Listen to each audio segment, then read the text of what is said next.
Boa noite.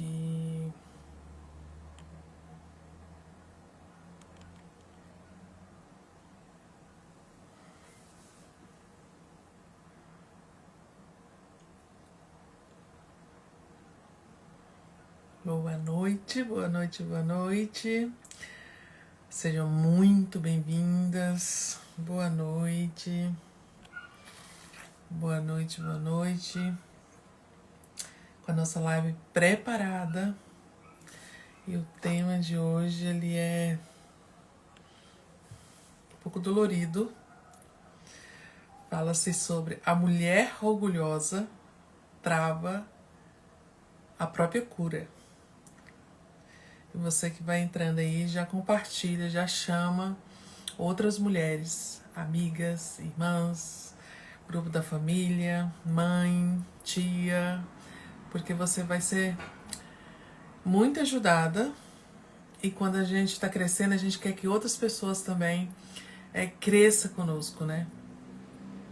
Esse é o sinal se você está crescendo. É você querer que outras pessoas recebam esse crescimento junto, cresça junto com você.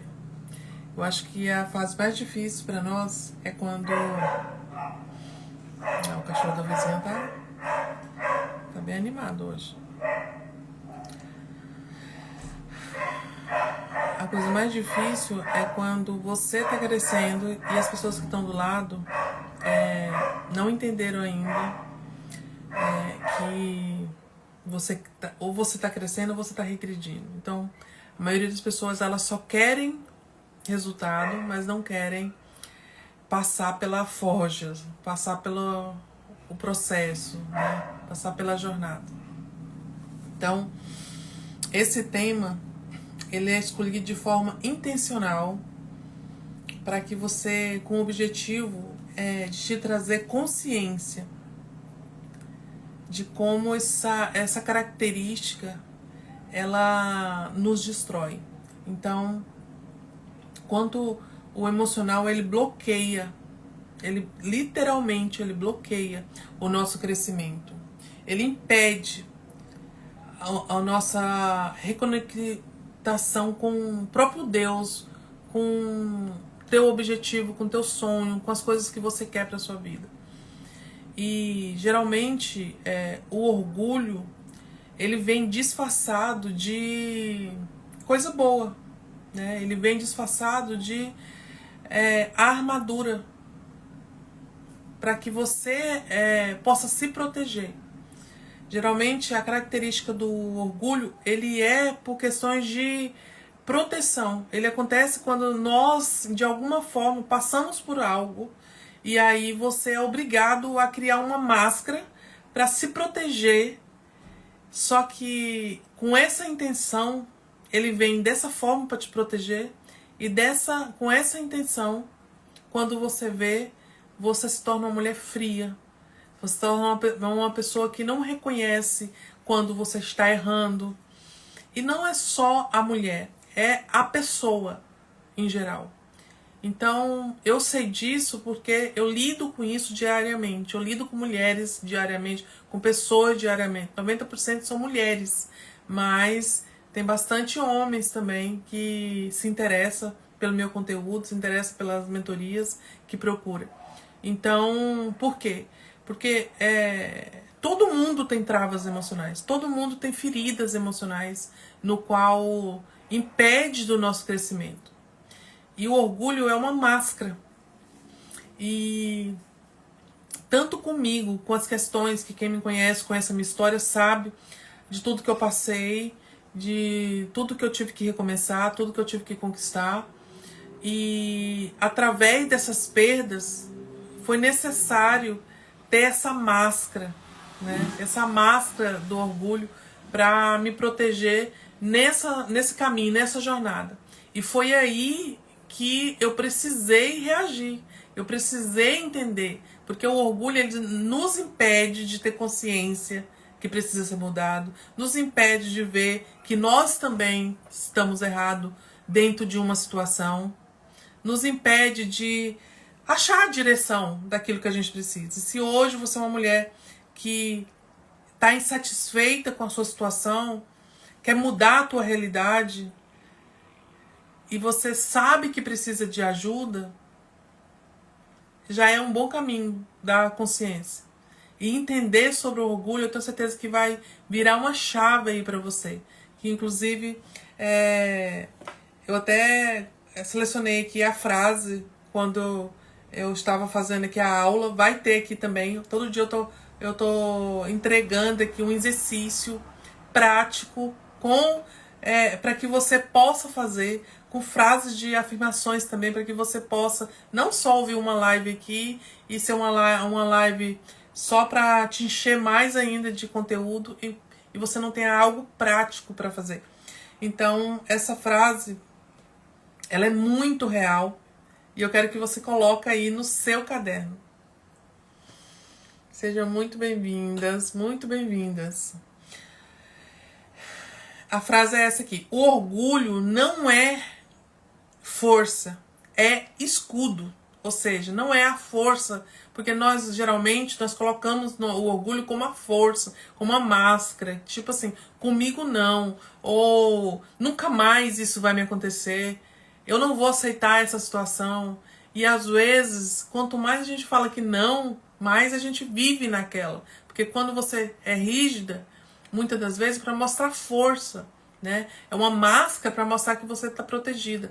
Então o orgulho não é força, é escudo. Porém, entretanto, escudo também, ele impede o abraço da cura. Ele impede o contato. E eu quero, buscando, para que você entenda, né? Para que você, com o objetivo para a tua virada, eu trouxe essa palavra que está escrito em Samuel, 2 Samuel 12, do 1 ao 12. É 12 versículos, é um pouquinho grande, mas eu gostaria de ler junto com você, para que eu quero que você pegue a sua Bíblia, eu quero que você tenha o seu caderno aí, e a sua caneta, para que você possa escrever e ter consciência de que daquilo que precisa ser mudado. Se essa palavra vai falar com você. Então, esse aqui, ele fala assim, ó, nessa palavra em Samuel, 2 Samuel 12, capítulo 12, do 1 ao 12, tá escrito assim: e o Senhor enviou Davi, o profeta Natã, em uma situação. Davi era o rei Davi, era um homem conforme o coração de Deus, e ele estava passando uma situação, e Deus mandou o profeta, que naquela época tinha o profeta, que hoje é representado por líderes, né, por seu pastor, seu apóstolo, e pelo Espírito Santo. Se você busca essa intimidade da sua casa, num jejum, numa oração, Deus vai falar com você através da palavra. Deus vai falar com você através dessa live aqui agora, né? Mas naquela época, Deus, ele escolhia um profeta e ele falava através desse profeta. Então, aqui está escrito assim, ó: e o Senhor enviou a Davi o profeta Natã. Ao chegar, ele disse a Davi, ele contou uma história a Davi. 2 homens viviam numa cidade. Um era rico e o outro era pobre. O rico possuía muitas ovelhas e bois, mas o pobre nada tinha, senão uma cordeirinha que havia comprado. Ele a criou e ela cresceu, e com ele e com seus filhos. Ela comia junto dele, bebia do seu copo e até comia em seus braços. Era como uma filha para ele. Certo dia, um viajante chegou à casa do rico e este não quis pegar uma de suas próprias ovelhas ou de seus bois para preparar-lhe uma refeição. Em vez disso, preparou para o visitante a cordeira. que pertencia ao pobre. Então Davi encheu-se de ira contra o homem e disse a Natã. Porque naquela época o rei, ele julgava. Ele era como se fosse o juiz. E ele julgava a causa de todas as pessoas. E essas pessoas pagavam impostos das suas terras, das suas lavouras, de tudo. Mas ele que ditava, vai ser assim, vai ser assado, esse pedaço é seu, isso aqui é dessa forma. E em troca disso, as pessoas pagavam impostos. Através de ouro, azeite, de tudo que as pessoas tinham, as pessoas davam um pouco pro rei. Por isso que eles eram ricos. Então Davi encheu-se de ira contra o homem e disse a Natã: juro pelo nome do Senhor que o homem que fez isso merece a morte. Deverá pagar 4 vezes o preço da cordeira. Portanto, agiu sem misericórdia. Então Natã disse a Davi: você é esse homem. Assim disse o Senhor. Natã dizendo para Davi: assim disse o Senhor, o Deus de Israel: eu ungi rei de Israel e livrei das mãos de Saul. Dei-lhe a casa e as mulheres do Senhor. Dei-lhe a nação de Israel e Judá.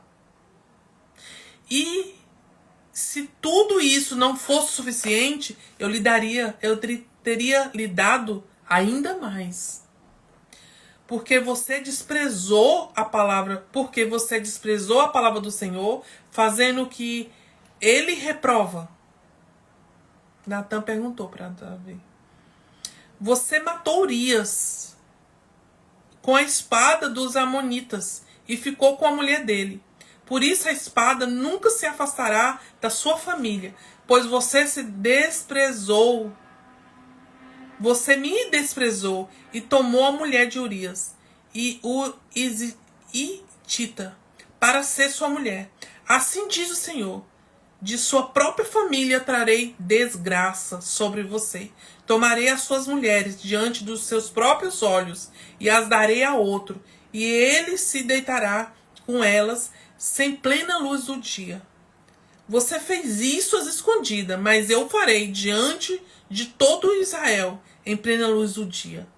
Então Urias era um soldado do rei Davi e Urias estava na batalha, enquanto o rei Davi viu a esposa de Urias, que é Batseba, e chamou ela para se deitar com ela.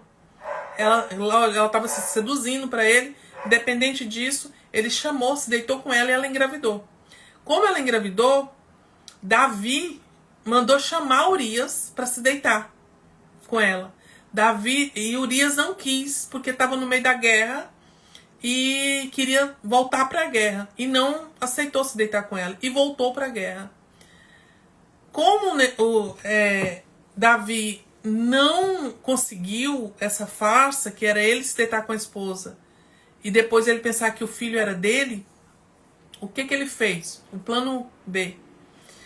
Ele mandou uma carta para um outro soldado para que colocasse Urias na frente da guerra, para que Urias morresse.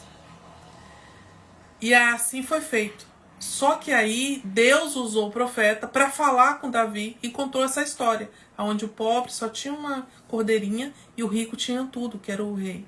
E quando o profeta falou com Davi, contou uma história na terceira pessoa para Davi ver a história de fora. Davi falou que era para matar esse homem. E assim é o orgulho. O orgulho, muitas das vezes, nos prende o olhar. O orgulho, muitas das vezes, nos impede de ver aonde a gente está errando. O orgulho, muitas das vezes, nos impede de assumir que a gente não sabe.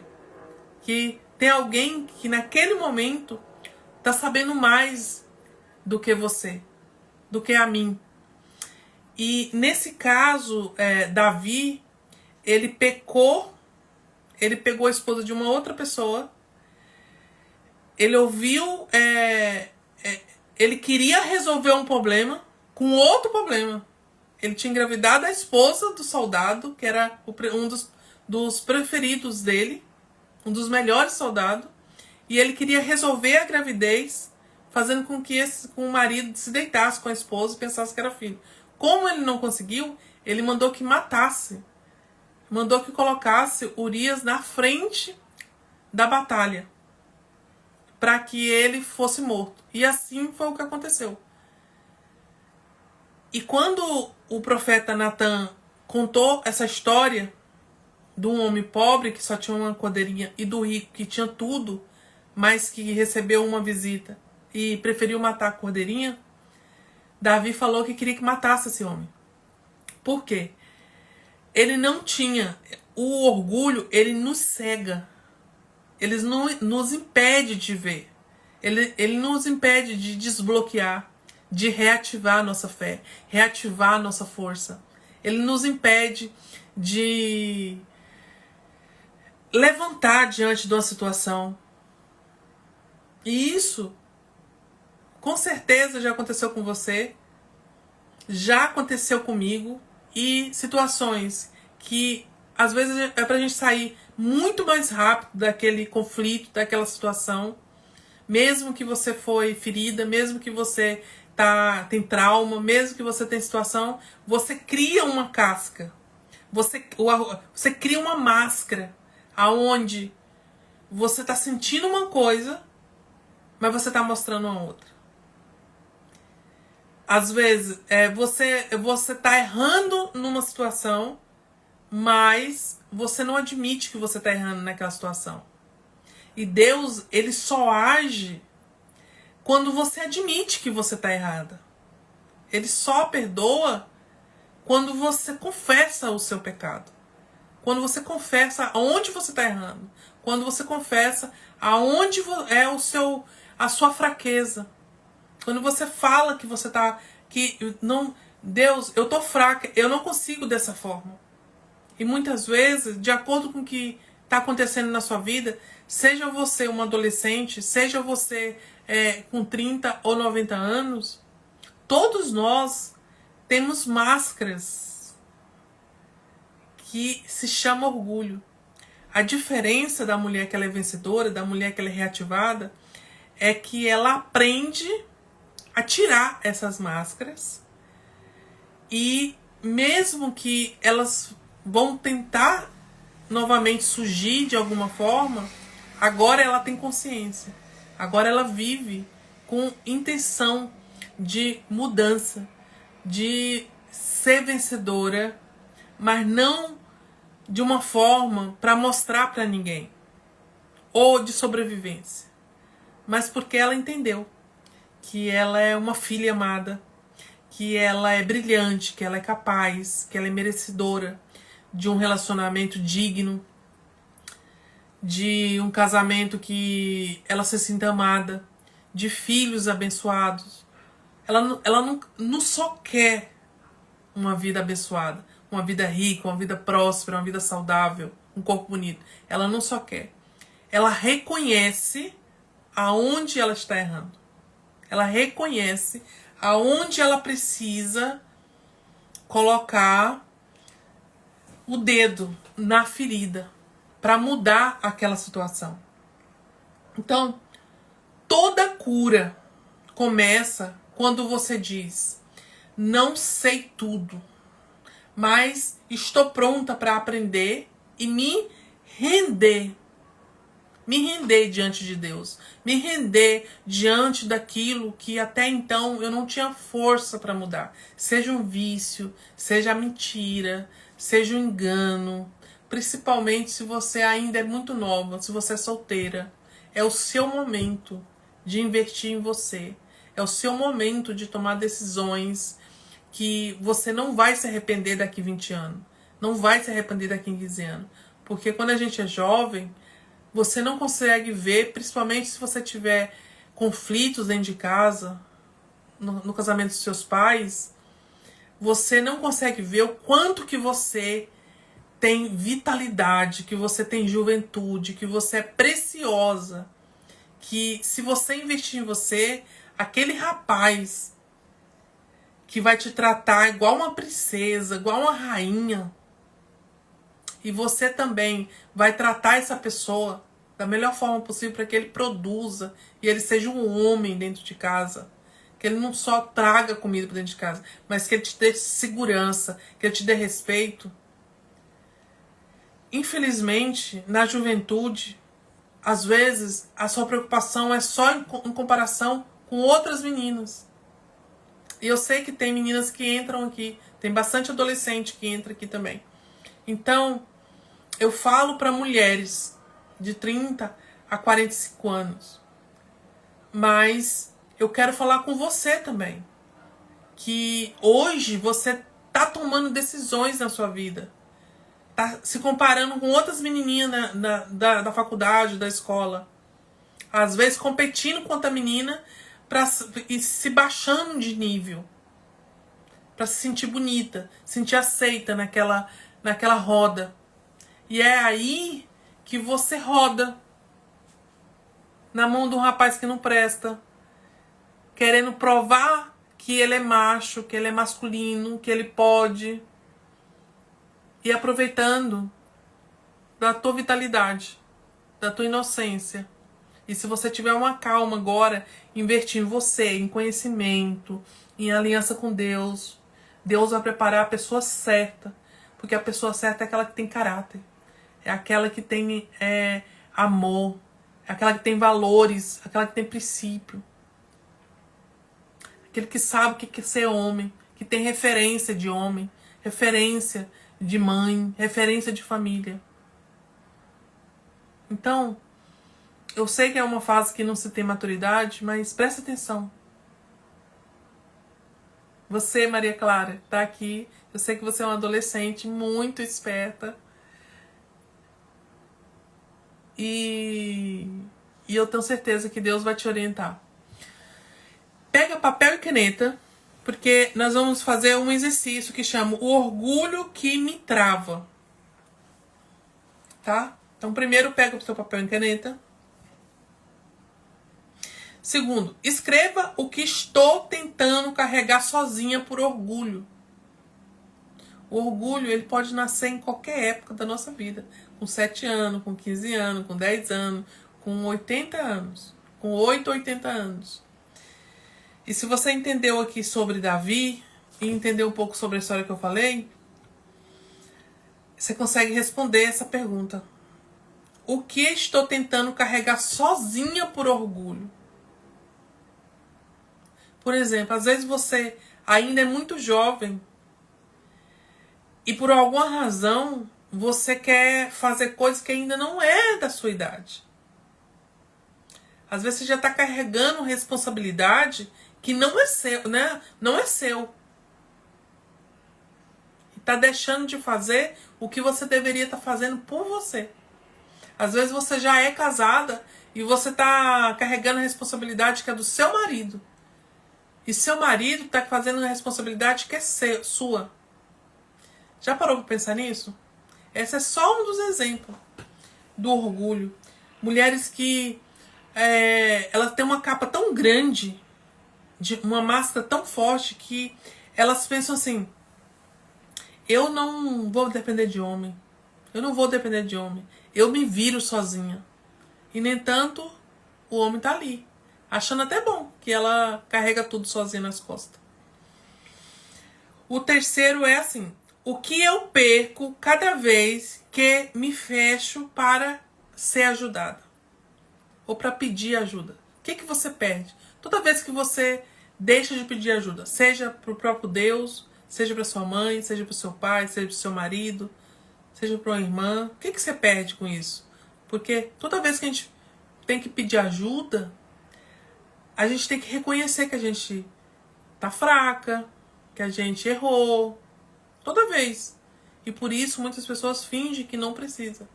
E aí, sozinha, a gente não chega a lugar nenhum. E quarto, você vai escrever essa frase aqui e vai verbalizar. Igual eu ensinei ontem, mas hoje é outra frase. Eu me liberto de todo o fardo. Eu me liberto do fardo de parecer forte.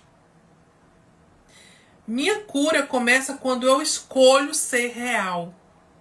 Quando eu escolho assumir que eu tenho feridas, que eu tenho traumas, que aquilo que me aconteceu, aquela palavra, aquela frase, aquele acontecimento interferiu e por isso que eu estou agindo da forma como eu estou agindo.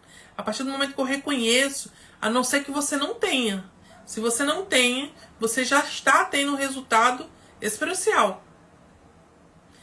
Mas se você não está tendo o resultado que você gostaria, você tem travas, você tem ferida, você tem um orgulho. Então você vai escrever essa frase e vai verbalizar ela para o espelho. Eu me liberto do fardo de parecer forte. É a primeira fase. Minha cura começa quando eu escolho ser real. O que é real? É reconhecer que eu preciso de ajuda. Eu espero que tenha sido incrível para você. Se essa live fez sentido para você, eu te convido para amanhã. Amanhã eu vou fazer um pouquinho mais tarde, eu vou fazer às 21 horas. E se você quer conhecer melhor como que funciona a mentoria, reativar sua melhor versão, a sua identidade, a sua força, a sua visão de mundo, é só você me mandar no direct. Como que funciona, Marcelene? Como que é? Quanto tempo? O que eu vou aprender? Quais as minhas vantagens? É só você me mandar lá que eu vou te responder. Que Deus possa te abençoar. Que Deus possa resplandecer sobre o teu semblante, sobre você. Que Deus possa abençoar a sua vida, seus filhos, seus estudos, seu futuro, seu agora. E que você possa ser uma mulher cada dia menos orgulhosa. Ou uma menina, ou uma esposa, mãe, menos orgulhosa, para reconhecer que precisa de ajuda. Ó, um beijo para você, que Deus te abençoe. Deixa eu ver se tem mais alguma coisa que eu queria ter falado aqui para vocês.